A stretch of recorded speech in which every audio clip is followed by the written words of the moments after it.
thank you for joining us today again. And at the back of the conversation that we had earlier on with Ronèl, who highlighted the journey of a whistleblower in South Africa, Ronèl has brought to studio her daughter Marlize, who's going to take us through the impact from the family's perspective. It's one thing to understand what it does to the whistleblower. It's a complete another to understand what it does to the loved ones of the whistleblower themselves. And joining us in studio is Marlize. Thank you so much for joining us. It's a pleasure. How are you doing today? Good, thanks, and you? I'm all right, thank you. Can you tell us a little bit about yourself and what you do? I am 50 years old. I'm a born free, born in 95.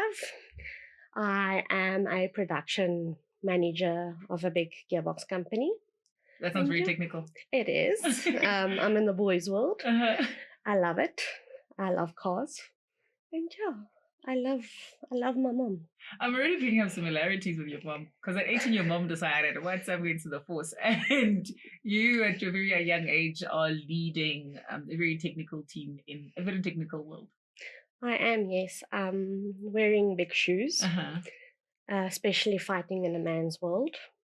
Some older men don't like us young girls. They don't think we know anything. So yeah, it's quite funny. Day to day what I do. I can imagine. I mean, I'm being a cars girl myself, but from the corner of the driving it. Every time something goes wrong, I'm like, no, it's got emojis. My car's got emojis, so I'll just send it off to someone like you to sort of get it done. I like that description of what the car does. It's emojis, but how else can I describe it? It is emojis. But I mean, in terms of just then your aspirations do you look forward to spending more time in that industry? I do, yes. I see the company as my baby. It's destined for me, if it is, to have the company one day as my own. And I want to grow it. I want to get more ladies into the motor industry and make it stronger for them, make it easier for them, because it's not easy. It's not. It's not. But outside of doing incredibly important and technical things at work, how does Marlize take time off? What do you do that just softens your heart and your mind? And just... You're actually going to laugh. I go carp fishing. That's the right word. Carp fishing? Like popgooi, we call it in Afrikaans. Okay, is it a type of... So you got the rod, you've got the floaty, and the bomb, you put the melee bomb on, and then you cast it very, very far into the... So you don't like easy things? No, I don't. And I love it. I love fishing. I love spending the time on the sun, having a braai on the side. It's just relaxing for me. So... yeah, it's not a very, very girly thing to do, but I like it. Hey, who said it's supposed to be? You know what? You know, we are such a diverse gender that fortunately also, because of what we can participate in the country, are able to do sort of different things. It's true, yes. And nobody can tell you you can't. Nobody can tell you can't. You spoke about your sister Kayla earlier on and said that she gets to enjoy the pleasures of the ocean. Yes, she does. She's got I call it flea-flaw life. Ooh. It's my word. I love her very much. She's got the best life, I think. There is carefree, type of hippie vibe. Slow living. Just like that. Slow, and enjoying it. And I miss her very much since she moved away. But yeah, I love her very much. I'm going to take you back to when you guys were 14 and 18. Kayla was 14. Yes. And you were 18. Yes. And mommy decided to do something incredibly brave. Yes. Did you understand what was happening at that time? We had a bit of experience with I can call it the underworld when we were younger. Okay. Mom was investigating and so on at SARS and so on. And so I had an idea what was going on. My sister at that time, still quite naive, not having an idea, it kept her quite in the dark. She's smaller and all of that. But I had an idea what was going on. Did you speak to your mom though about it? Mom was very busy. Okay. So we spoke to Dad. Dad spoke to Mom, but yeah, we spoke to Mom a bit about it, but not really. So I mean, I can take back to a time where as a teenager and something incredibly difficult was happening in life, and when you're sitting in the class, you're in the class, but you're not in the class. What was that like for you? That never happened to me. So you were able to switch off? I switched off completely. I've got a distinction. I missed 4 distinctions in matric by like 2%. Congratulations. Thank you. So no, I did very well. Sure. And in terms of, I mean, I know you said that you spoke to your dad. Any other outlets that you had? Just continued. Yeah.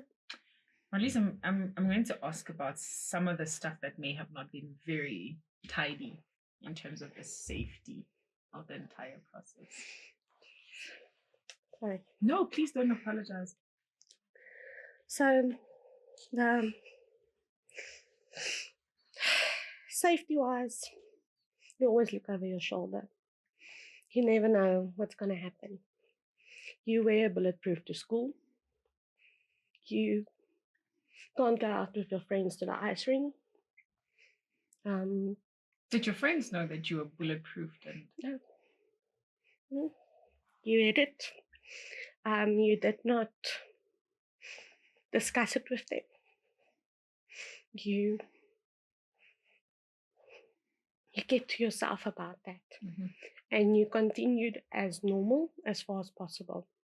You did not risk other people's lives with that, because it's not their burden. How much of it would you say has changed how Marlize does things today? All of it. And which part of... I'm just thinking of 17-year-old Marlize before they're 18. What are some of the traits or the characteristics that you had then that you just, you know, that they probably died with that entire period? I've always been the way I am now. I've always been that way, because we did not grow up vanilla. I call it vanilla because it's like you've got your mom's like a housewife and it's a vanilla life you have. Yes. So we did not grow up like that. So very fast in life, I grew up very quickly. You learn to make decisions that a grown-up makes. And I've always been that way.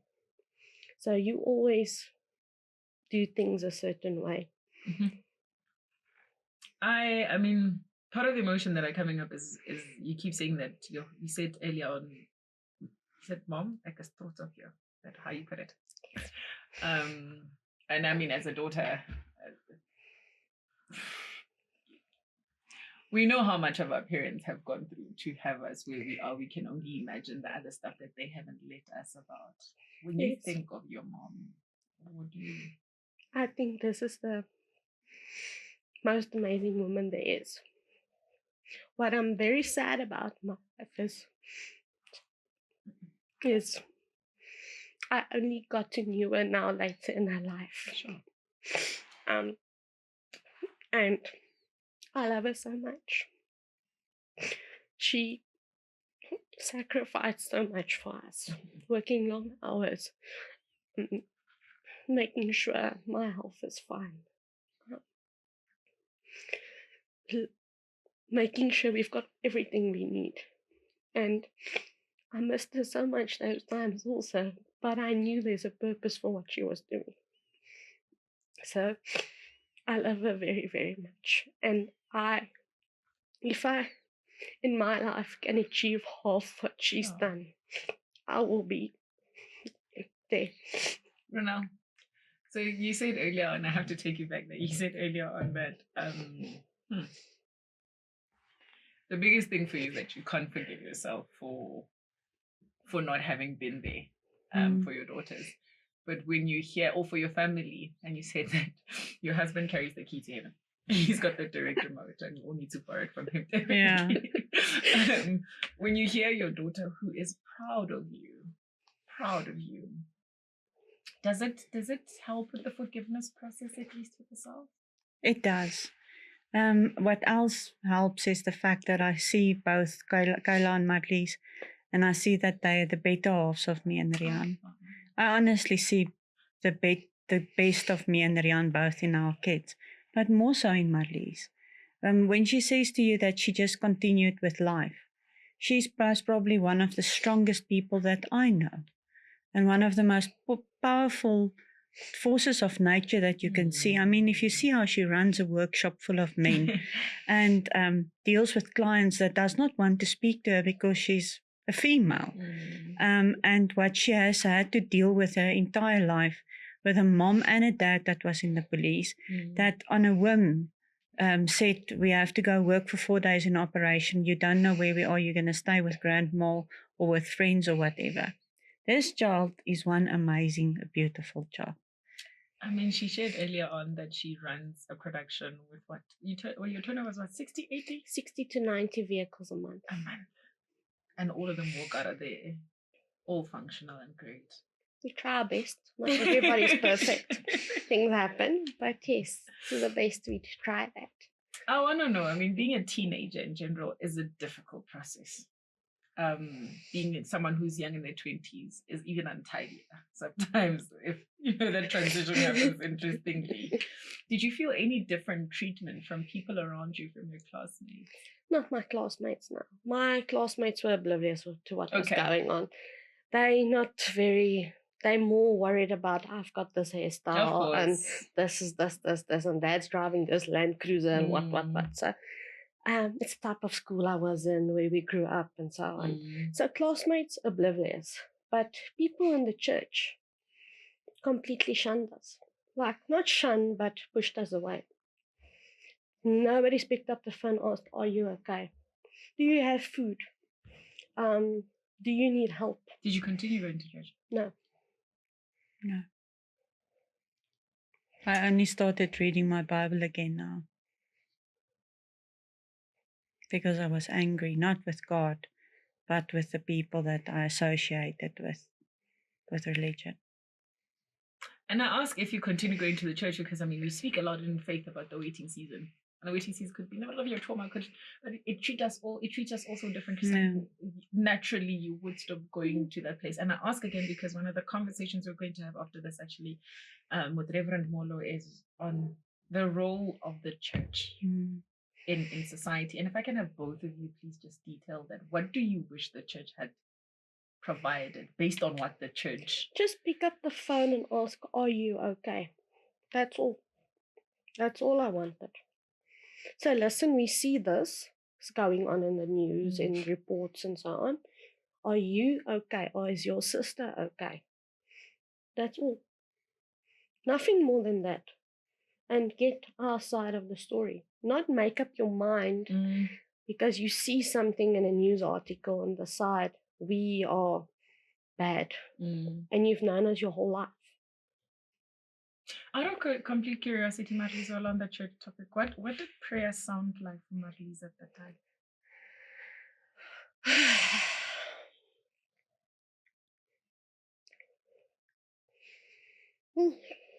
A few things.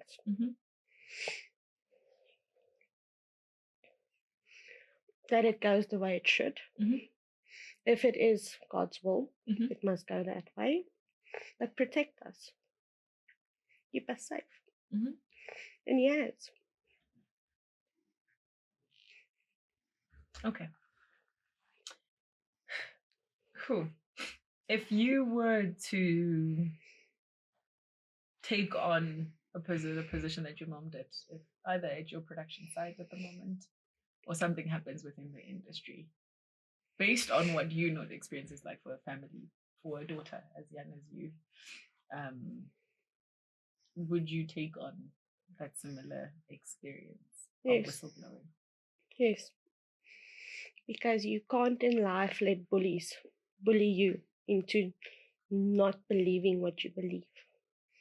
And I will do it also. I will just discuss it with my family if I have a family and say, listen, this is what's going to happen now. I need to close the windows earlier than expected. Prepare for this, but I'll do the same. I will not stand back if I have to. And I will make it a lot more public. If I was my mother, I would have splashed it all over social media. I don't know if you're allowed to do that, but I would have gone that route. And that's what I'll do because social media can help you. But discuss it with your family. That's my main advice before you do it. Let's think of Kayla at the time. While you are, and I can imagine even as an 18-year-old, you're very mature in how you handled it. Yes. I can imagine. I'm thinking about my 18-year-olds and my 17-year-old self in matric. I think my class would know, no matter how much I tried to sort of, and that speaks to your level of maturity, that speaks to the level of protection and integrity and overall, I think, love and protection that you've extended towards your mom and your dad and the family at large. Let's talk about Kayla. Kayla. What do you want to know about Kayla? You're reading of her experience because you spent a lot of time with her as opposed to mom and dad. Yes, I did. I basically took over. We joked the other day about this, but I basically raised her from about 14 until where she's now. I taught her how to drive. Oh, nice. So if she's driving bad, it's not on me. It's not you. It's not me. If her emojis in the car are on, it's not you either. She still phones me about the emojis on in the car. But yeah, she was impacted very badly about it all. She did tell all her classmates what was going on, and she's got the school bulletproof. And okay, this. I'm Kayla. And I don't think she understand quite the heaviness of the situation at that point. She was still very young, but later on, it affected her very negatively, where she had to go to get professional help to work through it, and it still affects her today. Still today, she doesn't like really going out. Still, she stays home more. She moved somewhere where it's quiet and relaxing, and she suffers from anxiety after that. I want to know your experience, because for you to still be able to take on the streets, to decently drive on the road, not look over your shoulder at the traffic light, what got you here? What support got you here? Support, Dad. You're superhero. It's okay. I'm Daddy's girl. You're Daddy's girl. And if it wasn't for him, I would have been fine at all. And I'm very lucky as well. He's my boyfriend for like forever, 11 years onwards. We don't know what's wrong with him, that we're not engaged and married yet. But him as well. He's a very strong guy, and he looks after me and makes sure I'm fine. So that's transitioning from a teenager into an adult. Those are the two people who help me make sure I'm fine. Sure. Yeah. And if you were to say anything to your mom right now, what would you say to her? That I'm proud of her. And she mustn't feel any resentment for what she did. Because I think that's one of the things she feels daily. And I'm not mad at her. I love her to bits. Sure. If you could change how whistleblowers are treated in this country, what would you change? I would protect them better. Not leave them to the wolves. Not let things happen to them. Let them get murdered. Give them the proper support. Look after their families. And treat them better. Don't shun them. They just did their jobs. Have all your facts before you want to tell them something, or have that in your ducks in a row before you want to accuse them of something which you didn't know nothing about. Because that's what happened to us. Ronèl, you knowing what you know, and I can imagine that you probably have these conversations multiple times with your family, with your daughters, and I can imagine the forgiveness part of it sits with you seeing your daughter process it this way a couple of years later. What would you want her and Kayla to know? I want them to know that I will be forever grateful for the support that they gave me, and for allowing me to go through the process and being there for me always. I think sometimes they were more grown up than me. And I recognize that no matter you can blame it on trauma or mental wellness or whatever, but they were always there for me. And I'm proud of them. They picked up the pieces in their own lives and in my life. When I had my 2 strokes, Marlize was the one that fed me. She was the one that took me to the bathroom. Kayla was everywhere. Kayla is always everywhere. But Kayla ensured that there was food in the house because Dad had to work. So it brought our family closer together. We are a very, very close-knit family. I can tell. Yeah. I can tell that Sundays are still an incredibly special time, your quiet time. Yes. It is. Marlize, so when this happened, and your mom detailed earlier on support that she received very little support at the time when it happened, you speak about your bravery and your academic excellence. That's what kept you going. But if there's any organization that you would sort of speak of or recommend in this day and age that people should be aware of for support purposes? Contact somebody like the Whistleblower House. They're there. They will support you. I know they are supporting Mom now as well. I've met some of the people as well from them. And they're an amazing organization. They are there to help you. Don't rely solely on your family, because you can't fight this fight alone. Sure. If you do it. But we must say it's a privilege to be invited into the family and to have you share this conversation with us. I can imagine that these are some of the reflections that you have on a Sunday evening, on a Monday evening, where you reflect on how different your lives have come about, but also in full appreciation of the positivity that you continue to share. To be honest with you, I didn't expect Marlize to say that she would still encourage whistleblowing. And it's incredible to hear that it's inspiring, and I borrow so much inspiration from you. Thank you. So thank you so much for joining us, and thank you so much for inviting us into your sacred corner. Thank you. Thank you.